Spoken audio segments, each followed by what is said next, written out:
Good rising, good afternoon, good evening, or good night. I am Tayla Andre. Waking up with Tayla Andre has nothing to do with the time of day that you watch this video, but about waking up your third eye with unorthodox conversations leading to universal consciousness.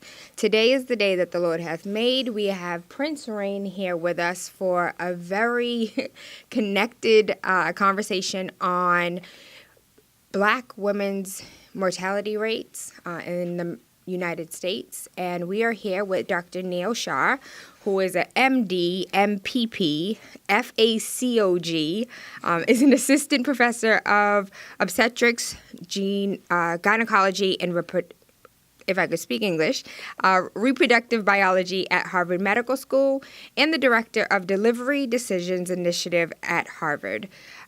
He was, in the beginning of my pregnancy, our doctor, and I thought it would only right for Rain to be here to meet Dr. Neel Shah, who has been seen in multiple interviews by top publications on this topic as far as Black women mortality rates, and another topic that you seem to be able to dominate is cesarean sections in the United States, and how we have high rates of cesareans growing even though the risk have not grown. So first of all, I want to say congratulations on your own little one, who is not too much younger than Prince himself. Yeah, we're just a few months behind you guys. Yeah. But let's start off with why gynecology, why obstetrics, why babies? Honestly, it was the last thing that I ever thought I was going to do in medical school. I'm a guy. A lot of my colleagues are women. All the patients are women. I didn't know if I wanted to be around women all the time, to be totally honest. But I think at the beginning, I liked the fact that in OB/GYN, you get to do everything. You get to do some primary care. You get to do some surgery. You get to deliver babies. If you have to be up in the middle of the night doing something for work, you may as well be delivering babies. It's cool every time, but then I think it was also all of the deep social justice issues that are in OB/GYN. I didn't know that's why I wanted to go into it, but I was attracted to the kind of people that were paying attention to those things. So, everything from how we access care to how we pay for care to how we make sure that, people are getting the right care at the right time. So I ended up becoming an OB/GYN by accident. And then the cute babies ended up becoming a bonus. Yeah. And they love you because he doesn't give too many smiles, but he gave you right. one. I got a smile. It helps to be a little funny looking. But So, as a obstetrician gynecologist at Beth Israel, you care for patients from childbirth to primary care to surgery. You were also listed one of the top 40th smartest people in healthcare, and you wrote a book, or you authored a book, Understanding Value-Based Healthcare. What is that about? Well, it was a book, there are all these books on healthcare economics and healthcare finance, and they're all basically trying to drive at the fact that we spend a lot of money on healthcare in the U.S., and we don't get a lot back for it compared to other countries. But I didn't see any books out there for people like me who practice medicine, who try to receive healthcare, and so that's what the book was. It was trying to figure out how we can get better care that's more affordable too. And that's not your only philanthropic. You also founded Cost of Care, a global NGO that curates insights from clinicians to help delivery systems provide better care. And you also co-founded the March for Moms Association, a coalition of 20 leading organizations that come together to what exactly? To try to get more investment in the well-being of moms. Because the issue is that if there's any other big healthcare topic on Capitol Hill, you can get everybody to show up. You can get cancer patients to show up, but moms are busy. And moms are also kind of expected by society to put themselves last in order to put their families first. And so that was something that we wanted to be able to change. And, it seems like I do a bunch of different things that are all unrelated. But what brings it all together is that there's just a gap between the way we think about fixing problems with the healthcare system and then what's personally meaningful to people when they're receiving care. And that's the problem that I'm trying to work on in all of these things. Well, I definitely didn't see it from my standpoint that it was a bunch of different things that weren't related, because I think they're absolutely related. And whether it's, physically assisting women with care, or talking to physicians about how to give better care, or making it known that we need better care. I think it's just information, and you're a teacher, educator, and I see it. And you're an assistant professor. Do you think you'll ever be a full-time professor? Maybe. I mean, what an assistant professor means is that I'm young. That's all. That's it? That's just where you start. Yeah, and then you got to work your way up the ladder. So, Everything you've done, and they still just an assistant because of age. at Harvard, they're very clear that if you're young, that's where you start. So, Well, how would I just give you the title professor? all right, that's fine. That's fine? All right. As far as healthcare is concerned, I would love to hear your dream. So, you have everything in the world. Money is not an issue. What would you do to change healthcare from what we have right now? Well, it starts with the fact that probably helping people start or grow their family by being pregnant or delivering a baby, that's like one of the highest value services to all of society.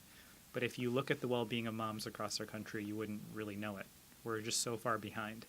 And, I guess the vision is that every person should be able to have a baby and start or grow their family with like basic dignity, which is like not just safety. We do have a maternal mortality problem in this country that we're going to talk about, I'm sure. Here, I can get that for you. We're doing this live interview with a baby, so we got to improvise. But yeah, I mean, there's a maternal mortality problem in our country, but surviving childbirth is like the floor of what women deserve. Like, people have goals other than emerging unscathed. So I guess the vision is like not aiming for the floor, but aiming for the ceiling, which is care that's safe and supportive and empowering. So there is the father of gynecology. Who is the father of gynecology? I don't know. You tell me. I mean, there's this dude Sims. Yes. Yeah. Who, there's a lot in medicine that comes from things that we should not be proud of. And, the challenge in improving healthcare is that you've got to experiment a little bit. And there are all of these ethical challenges whenever you're trying something that you haven't tried before. And, there are blurry lines and there are red lines. And the red line is around exploiting people. But, yeah, Sims was a guy who practices surgical technique on African-American women who had no say in the matter. And so on one hand, we've got all these techniques now that are still used to this day, but it's got this really sordid history to it. So with Sims, for those who don't know, his name is James Marion Sims. J. Marion Sims, the father of gynecology, or that's what he has been dubbed, is a white 19th century doctor who performed surgical experiments on enslaved black women without anesthesia. And he also coined a term. It's not really coined it, but he has set society's doctors to believe. And from what I understand, books also had to be recalled in the last 5 years because they themselves touted the same coin that black women don't feel pain as much, or we have high pain thresholds. My question to that is, do you remember in medical school anything being taught to you that said differently, that spoke to black women having high pain thresholds? Are there other, are there other doctors that are currently in the field now that may have learned this in medical school and believe it to be true because it's what they learned and conduct themselves not inappropriately, but based on the knowledge that they were given?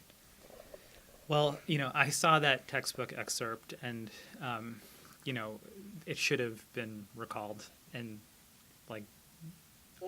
buried forever. But I was actually never taught explicitly that black women or black people in general experience pain differently. But being taught explicitly or not being taught that explicitly doesn't mean that I wasn't taught that somehow.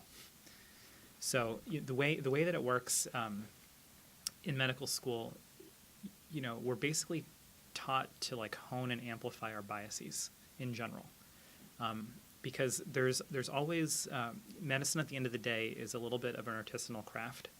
There's some science to it and there's some art, and what that means is like when you're taking care of a person, you've got to use your judgment. Yeah, sure. By the way, just for people who are on audio, where Tayla is wrangling her 5-month-old in real time, which is one of the things that makes mom so amazing, just like the multitasking, right? And Prince Rain is not a fan of James Marion Sims, it seems. So, but yeah, man. So like, what it comes down to is, in medicine, we're taught to sort of celebrate this idea of clinical intuition, which is like you don't know, but you just have this intuition about how somebody is doing, rightly or wrongly. And then the only thing that can inform that outside of objective facts are your biases. So yeah, every single case study that we get in medical school, it'll tell you the race of the patient. Oh, it's a hungry baby. We can give this guy a second to get breakfast number 2. Yeah, number 3 for him. Yeah. How cool is this, by the way? We're having like a conversation about childbirth in America while a baby is being breastfed. I think it's great. Is it okay that I called that out? I think it's amazing. Not at all. It's amazing. So now back into this like really deep conversation about we're not explicitly taught to be racist in medical school, but it's baked into the ways that we learn. And there's a couple of different dimensions to it, but part of it is the fact that whenever we're given like a case to study from, it always tells you the person's race. Always? Always. So you never get like there's a 25-year-old person, like every case that you study from is like pretend there's a 25-year-old pregnant woman that's here to see you. It'll never stop there. It'll always tell you if she's African American or not. So could that partially be because, I don't know, when you said that, my first thought was, maybe it's because she eats too much ribs and cornbread, and like, is it based on diets? Is it based on cultural? Or is it, could you do a case study as a professor? Do you believe that case studies could be analyzed by students without using race? I don't know. It's complicated, but I think maybe not. But I think when we do describe people in our cases, we should try to unpack our biases and put them out on the table. Because the fact is that, and the whole reason we're having this conversation is that Black women have very different outcomes than white women. When we look at the fact, just to like baseline, get the facts out there. So it is more dangerous for an American mom today to have a baby than it was for her own mother to give birth to her. That's crazy. So over the last 25 years, it's gotten riskier, deadlier to have a baby. And those statistics are almost entirely driven by the outcomes of Black women over white women. So if you're Black in America today, you're 3 to 4 times more likely to die in childbirth than if you're white. And, death is the canary in the coal mine of a much larger problem. For every death, there's hundreds of injuries. For every injury, there are thousands, tens of thousands of cases of just avoidable suffering. All bet worse for Black women than white women. The question is how we unpack why and what we do about it. But, the solution isn't to, like, not see color and pretend that that's not the case. Like, we're seeing this big racial disparity, and part of dealing with it means seeing it and calling it out.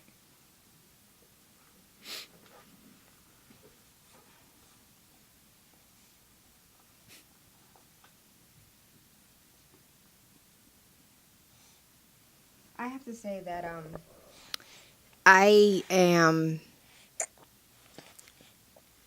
I'm thankful that I'm able to interview you while breastfeeding. That's I just took a moment here just to appreciate where I am and what I'm able to do. I guess transparency, I took for granted that luxury. that not all women are afforded. So thank you. Thank you. It's ridiculous that you have to thank me. I mean, like, this is one of the many ways that we don't do enough to support women. You know, if you, in a lot of workplaces, if you try to breastfeed while working, which is what you're doing, you know, you're somehow taken less seriously, even though what you're doing right now is 100 times harder than what I'm doing, right? Like, you look so much better than I look right now, and I'm not even the one nursing at home. Like, we have babies the same age, right? And I'm, like, totally exhausted right now. I can barely, like, talk. So You said women of color, Black women, are 3 to 4 times more likely to die during childbirth. Do we know what the numbers are as far as women that die during childbirth versus women that die during pregnancy? Are those two separate statistics, or do they run congruent with each other? echoing that. Sorry, we're in a construction zone, so we're just rolling with it, guys. We've got people hammering away. We've got babies. We're gonna make it work. We make it work. Do you want me to keep going, or is she gonna wait for the sawing to stop? It doesn't sound like it's gonna do what it wants. It's just gonna keep going, right? Keep going. So. All right. Well, listeners at home, Everything happens. this is reality. Yeah. No, this is a really, really important point, though. So, I think the public image of a death in childbirth is a woman who comes in labor and has some emergency happen, like bleeding. And it turns out the overwhelming majority of deaths that are counted as part of maternal mortality happen around the birth. They don't even happen in the hospital. They happen in the community, either while a mom is pregnant or afterwards. And that's actually, I think, the thing that worries me most about this. There's a bunch of things that we can be doing in hospitals to make women safer, but you know, the big failure point as a society is that the problem isn't unsafe medical care primarily. It's inadequate social support for moms in all of the ways, including the fact, includes you not having to thank me for breastfeeding during an interview. You know, it looks like while you're getting POW level sleep deprivation, which is like what you and I recently went through after having a baby, you're not facing relentless pressure to go back to work. But we're the only developed country without a paid family leave policy. It looks like the whole it takes a village thing. Like, where's our village in 2019, honestly? Like, if you're lucky enough to have friends and family to support you, or an employer that is understanding, you have it slightly better off. But childbirth in America in 2019 is isolating. You know, you're told by everybody, like, you can't leave the house because then your kid will get a cold, and like all this stuff. So I think there's something about the fact that everybody does it. There's some universality to childbirth that makes us less empathetic to each other. And I think that needs to change. So, aside from statistics, sure. Everybody, get you on camera. Is that okay? Yeah, absolutely. All right. Celebrity, my friend. Aside from statistics and being knowledgeable about statistics, what is it that Black women can do, or the community in general? What is it that the community can do to better educate and to just better be informed? And then to piggyback off that question, knowing statistics and knowing the do's and don'ts and how healthy women are going into, like, no complications, no, like, I was going to say bedridden, but what is it when you, bed rest. Yeah. Not being bed rest, not having complications, not going in and out of the hospital, healthy women going to the hospital and never leave. How do we protect ourselves? I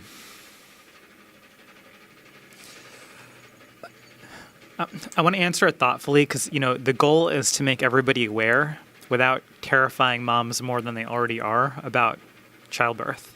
And these ideas might seem like they contradict each other. I mean, there are real risks involved, and they're worse for Black women than white women.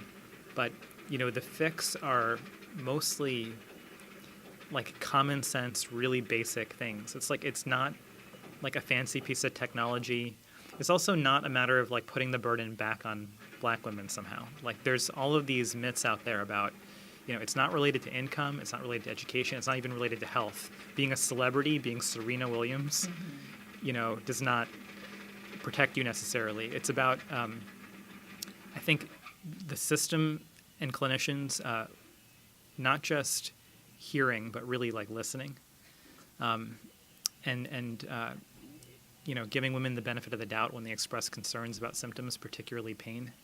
And then it's sort of this mutual thing where I think a lot of women show up having experienced structural racism their entire lives, and then are less trusting in the system. And then they experience something that they perceive as biased, and then it creates this vicious cycle. So, it's something that we've got to course correct on both sides. Let's say, for instance, I'm in the hospital and I feel like I'm not being heard. I feel like I'm not being listened to. Is there something that, like a phrase that I could say or something that will then get the doctor's attention to take me seriously while I'm here and I know my body something is wrong, but I'm being told it's perfectly fine? I don't know if there's like a magic phrase. And, the thing is that the clinicians that are taking care of you, they're always well-intended. Like, you will never, encounter somebody on the front lines of healthcare delivery who's trying to do the wrong thing. But I think the thing that we've lost sight of is the fact, really just exactly what you said, which is that women are experts in their own body. People in general are experts in their own experience. And that should be our starting place. And then, as clinicians, we bring in expertise and science. Now, the worry is if you've had one C-section and then you go into labor, there's a very, very low but real risk of the uterus separating. It's a condition called uterine rupture, and it's not good. It requires an emergency C-section. What does that look like? And is there time? Like, for instance, I had an RA in 2003 and then a SARIA in 2005. So was there, in that 2-year time span, my body didn't heal correctly versus if you have 5 years? Or is it you could wait 20 years and it's still a very real risk? I think it's always a theoretical risk that we don't understand very well. But there's also a flip side risk of doing the C-section that we're just starting to talk about, which is, obstetricians like me are the only surgeons that routinely cut on the same scar over and over again. And every time you do a surgery, you create scar tissue. I've done C-sections where it's like the third one or the fourth one, and there's so much scar tissue that the abdomen just looks like a melted box of crayons, and the placenta can get caught up in all of that scar tissue, and women can bleed to death. Some of the maternal mortality problem that we're seeing is actually caused by too many C-sections and women bleeding to death as a result of all of the scar tissue that we're creating. So, it's always a balance of risks. But on balance, we believe for most people, if you've had one C-section, it's not only safe, but probably safer to try to have a normal delivery the second time. I wish I knew that. I don't know what my insides look like, but I'm going to guess that it looks like a melted box of crayons because I have little to no lower abdomen muscle at all. And there was a actually right before I gave birth to Prince, I had no feeling at all, and it was numb. And from my experience in speaking to other moms, I'm not the only one. Can you explain that to us? How I can pinch it and not feel anything, how, I can work out and it still doesn't go flat and it's just like mom pouch and you have to go to DR to get that taken off. Yeah. Well, I think the important thing for people to know is just that surgery is surgery. It's not magic. So I think that there's a lot of people who are intimidated, understandably, by the idea of labor and delivery. And I'm a dude, I should stay in my lane, I should not tell people what to think. But as a surgeon, I can tell you that surgery involves making a 10-centimeter incision on your abdomen and then going through lots of different tissues, cutting through blood vessels, cutting through nerves, and then all of that has to heal and repair. And there's no magic to it. It'd be the same as if you were to get a 10-centimeter cut outside of a surgery, you'd have to heal from that, and have the same consequences. So, what I'd want people listening to know is that if you have to have a surgery, in 2019, we're very good at it, and we can take care of you safely. But if you don't have to have one, you definitely don't want one. I watched a documentary recently, and it was talking about how affluent women were having C-sections. Like, that was the thing to do. Like, oh, Yeah. when are you scheduled for? And in the documentary, a woman was just like, oh, we're going natural. It was the documentary with Ricky Lake. And she was talking about how, just like taking pills, it was just something that people just wanted to do and get it over with. Do you believe that we're still there? We're still in that mindset? I think there's a spectrum of ideas out there. I just made my case for why you don't want surgery that you don't need. But I think the thing is, because childbirth is so universal, like we're all born, it's really easy to just kind of like normalize whatever. So, we're in a situation in the United States right now where 1 in 3 women gets major abdominal surgery to deliver their babies. And then 1 in 10 of their babies goes to the neonatal ICU. And that's just considered normal. But if you step back, that's a crazy statistic. So if you go to parts of the world where everybody gets a C-section, you just sort of consider it normal. The other thing is that, moms often don't have another experience to compare their birth to. And so, moms are good at being resilient and kind of sucking it up. So they don't know necessarily that the recovery could have been so much easier. So, I think all of that kind of plays into it. And you mentioned being in a different part of the world. You recently traveled overseas where giving birth at home is predominantly the way to go. And I saw you posted like a birthing center, and it looked like a bedroom. Yeah, it did. Yeah, I was in the Netherlands where like the plurality of women have their babies at home. The midwife comes to you, and here that's such a radical idea. But if you really think about it, like for everybody listening, your grandparents were born at home. Like they just were. It hasn't been that long that we've institutionalized both birth and death. These were 2 events that happen at home. They're also, by the way, life's only 2 certainties. And I think that really challenges the medical system because inevitability is not a thing that we deal well with. And so the question for us as a medical system is figuring out how we not over-medicalize it, but really just support people through it. What would you say to those that do want to do home births, but they're so scared because doctors are like, no, like we've that's so primitive. Like you don't do that. You come to the hospital, and is it illegal? Because I've heard people, that had to go to jail that were brought before judges. It's, child abuse. No, it's not illegal. I think there's a lot of controversy over what kind of qualifications you need to have to support somebody to have a baby at home, and there's a lot of legalities to that.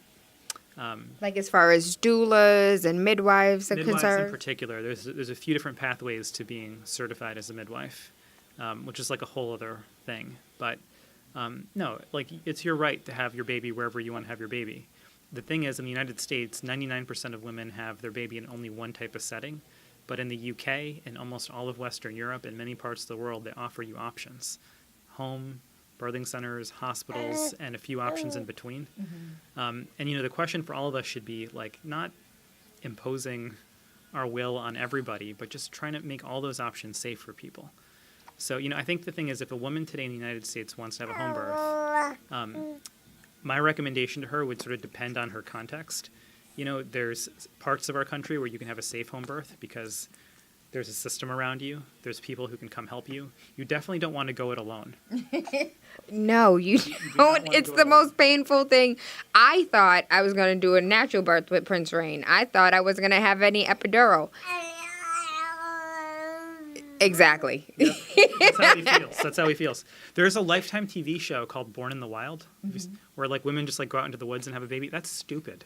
Like don't go out into the woods and just have a baby. Like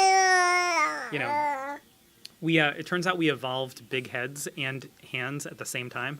And I think it's so that we can help each other out when we're being born. So I think I've seen quite a few videos of people being born in the wild, people giving birth like in streams and lakes. Yeah, don't do that. And I don't know. So I was in labor for 40 hours with him. time. Yeah, it was a long time, and I thought I was gonna die. Like I was like, this is not what it's supposed to feel like. Well, let me put this in context, because the thing is, it's not necessarily the kind of pain of being injured. It's more like the pain of like this incredible athletic event, right? Because it's like the uterus is a giant muscle, and you have to run a marathon. So I think, I always use it as a qualifier, because I want people to walk into labor and delivery empowered and not terrified. We can switch. Yeah, I'm not exactly. He's amazing with prints, though. He's. Well, I tried all my tricks and was running out. But yeah, I mean, like, it's okay to be nervous about having a baby, and nervous about all of it, including the labor, including the experience of delivering. And honestly, what you really should be nervous about is afterwards and like raising these things. Yeah. If we're really being honest. So I think that's totally understandable. I just don't want people to be so terrified of it. And I think that the pain factor in particular, and the way the pain gets socialized across the country, is part of what can sometimes disempower women. Rather than being like, yeah, man, like running a marathon hurts. But it's more like that than being injured. No? Well, I pushed through it. I want to say I didn't get the epidural until the last 6 hours. Yeah. And that was it. Like, but I did most of it by myself. Well, that's the other thing. I mean, like, getting an epidural is not a cop-out. And, like, everybody should get to do what they want, right? Because I think there's also this thing where, like, it's all or nothing. Either you have to do it all natural, or it has to be, like, all medical or something. It's, like, totally fine. Like, if you want to try to do it without an epidural, and at some point you decide you want one, like, modern technology exists for a reason. Like, it's fine, But I think it's just the judgment that I want to take out of it. Yeah. I believe we covered everything. We covered James Sims. We also covered the statistics as far as maternal deaths. And one question that I did want to ask is, as far as the disproportion between white women and black women, do we know if those numbers are the same for like Latinos or Indians or just people of color, or is it just specifically black? The really big disparity seems to be specifically black. Really? Yeah, and like I don't really have a great way of explaining it, and because being of color in general in our country comes with profiling and discrimination. But for black women in particular, it is really like an outsized thing.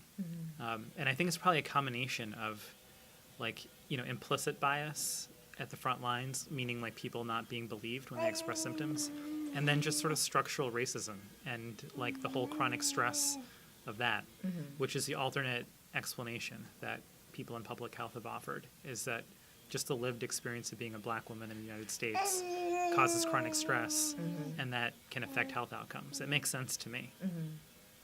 Is there anything that you want to touch on that we didn't speak about today?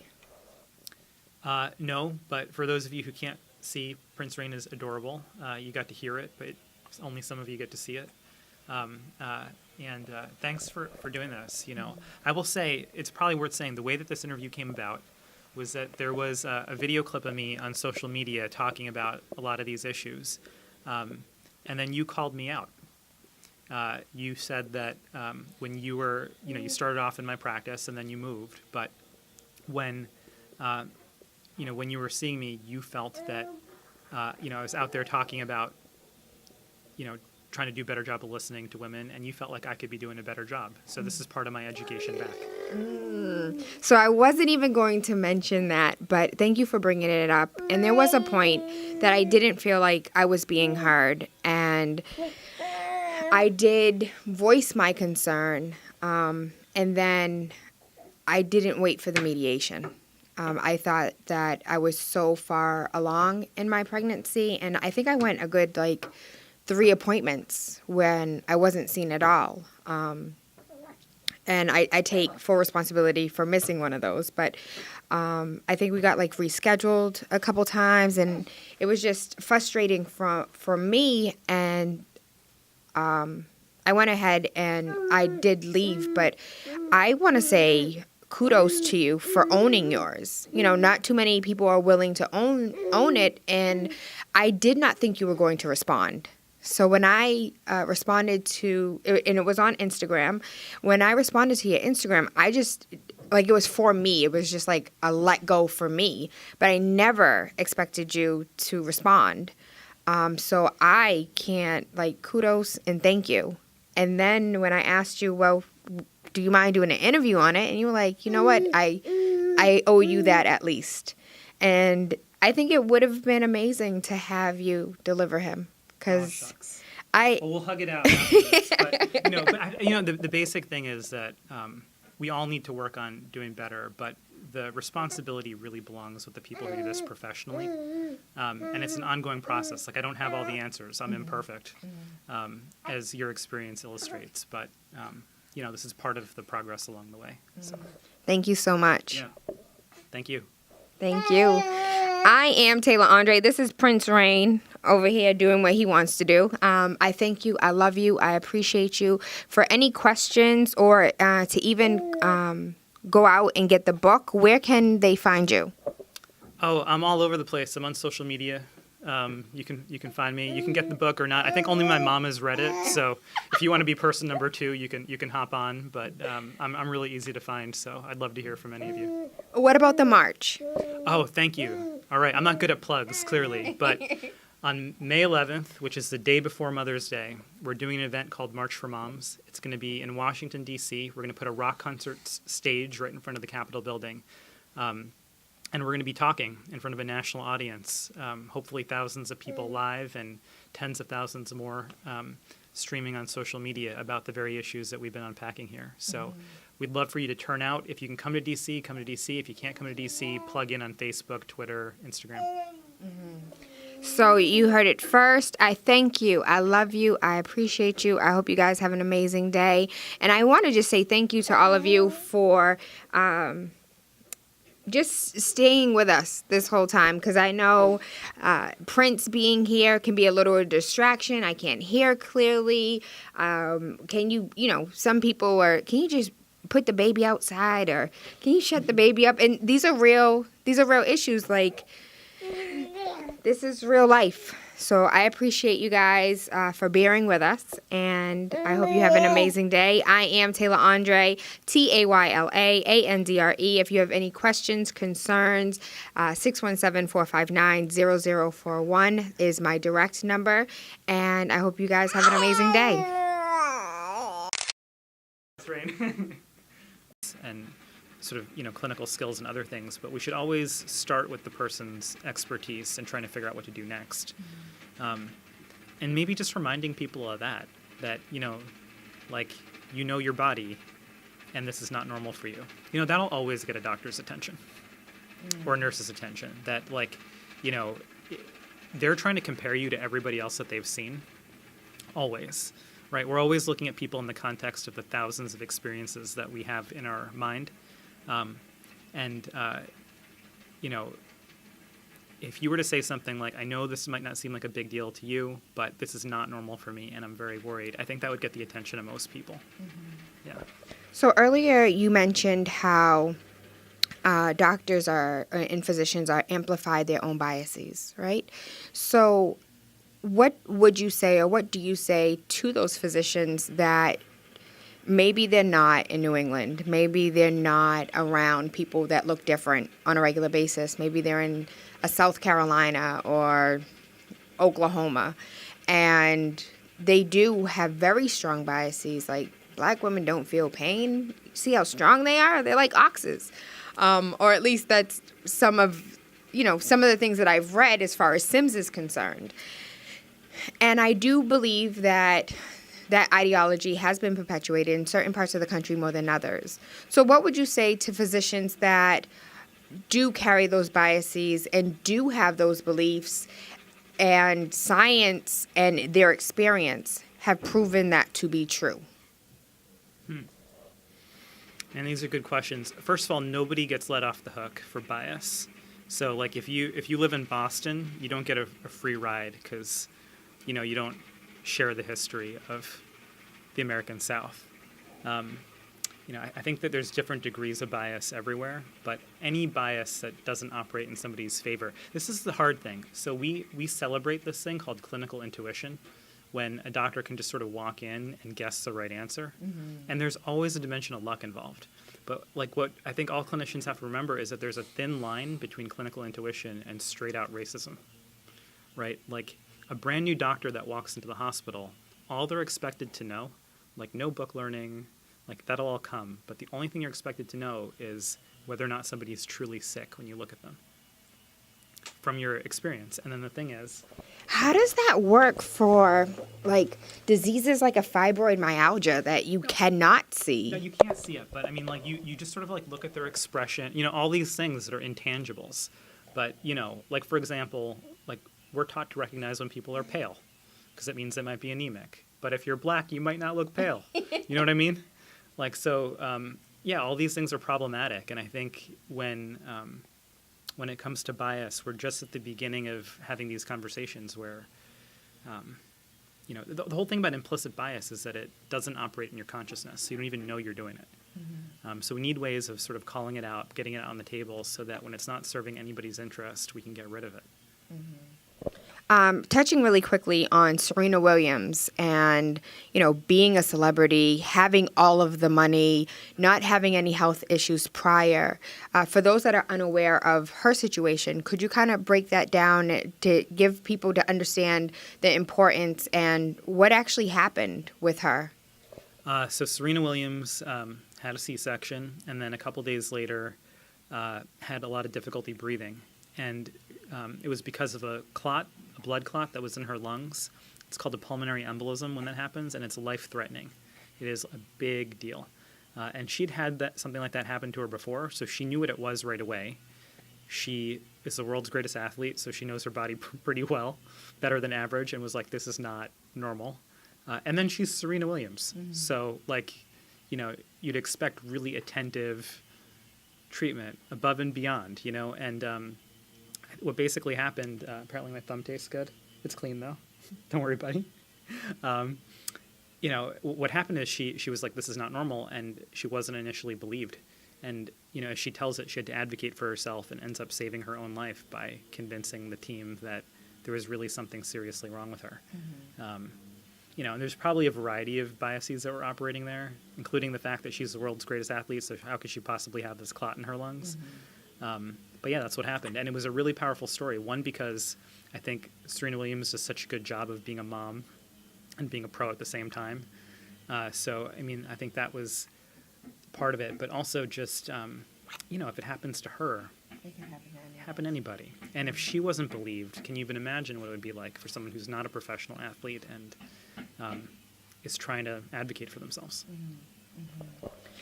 So Serena Williams had a C-section, so I'd love to segue into that and talk about how over the last 30 years, we've increased C-sections by, I believe, 150%. 500%. 500%?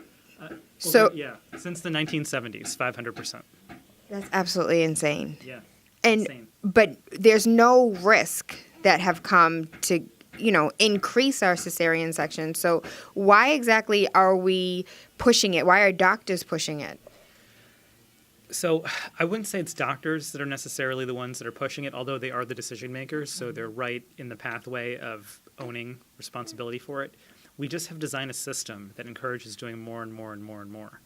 But you're right. There's been no benefit to full-term babies. There's been no benefit to moms, and we've seen a 500% increase in the use of the surgery. So much that this is now the most common surgery performed on Americans, the most common surgery performed on human beings anywhere in the world. And, when it's a necessary surgery, it can save lives. But all surgery comes with risks, which you know well, which can include surgical complications and things that are really bad, but can also include just having to recover from a surgery while you're taking care of an infant. That's reason enough. Like if you don't have the bar for operating on somebody should be that it benefits them. Cutting somebody open is a big deal. Yeah. So. Yeah. So what have we learned? So as you guys know, Anari is 15, Asari is 13, and baby Prince Rain is 5 months. But Anari had an emergency C-section due to complications. He was a meconium baby, which means he had a bowel movement while still in the womb and was filtering all of that feces in the womb. So we had an emergency C-section. Asaria came 2.5 years later, and they urged me, get a C-section. It's safer. You could die. You have to get it. It wasn't actually even an option for me to have a VBAC, which is a vaginal birth after cesarean. But what changed over the last 10 years that I was able to advocate for myself and say, no, I want a vaginal birth, and the doctor's like, oh yeah, it's fine, you can have one, versus you have to have a C-section with Asaria. What changed in this last decade? So yeah, I mean, the thing that every maternal health system is trying to get the most of that they possibly can is uncomplicated normal vaginal deliveries. That's true everywhere. But over time, as we were talking about, the C-section rates exploded. And part of it is that, we have a system that always rewards acting and never rewards not acting, even when not acting is the safer thing. And then on top of it, most women have more than one baby. And so if you get the first C-section, go buddy. If you get the first C-section in the United States right now, you've got a 90% chance of getting the second. And